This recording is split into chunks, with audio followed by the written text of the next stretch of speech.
This weekend, people in our area are joining forces. They're joining those all across the country to take action against gun violence. Now at 10, Mark Maxwell joins us now with more on that interactive event at Solden High School. Brent, legendary basketball coach John Wooden used to say, things turn out best for the people who make the best out of the way things turn out. And that lesson, how to respond to adversity, was on full display today at the second annual fundraiser Coaches vs. Crime.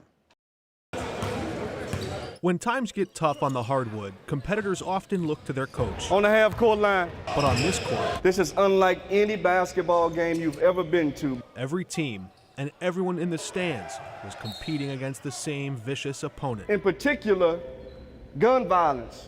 Khalil Munir founded the Willie Davis Sports Foundation to provide an outlet for families grieving athletes who were shot and killed. Honoring and remembering those who were tragically taken from us. Before tip-off, the crowd honored the families of the fallen. Those shirts that y'all playing in, y'all knew the guys that you're playing for.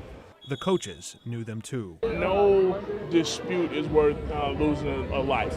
Anton Macklin coached young Isis Marr before she was shot and killed at 19.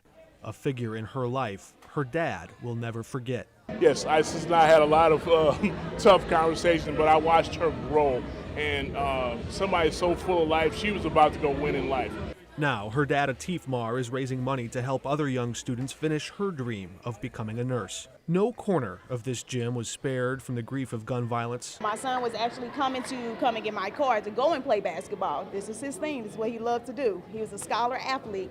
And I witnessed him being murdered for no reason. Leslie Bird celebrated what would have been her son's 21st birthday and did everything she could to put a smile on the faces of people in her corner.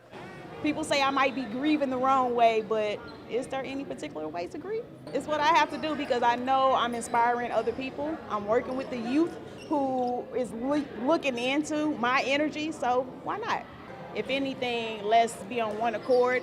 Let's comfort one another. Let's have compassion more with one another and lead in love instead of getting it back in blood. And one by one, together, the love starts to overpower the pain. You walk in saddened because you know you're here only due to the loss of a child.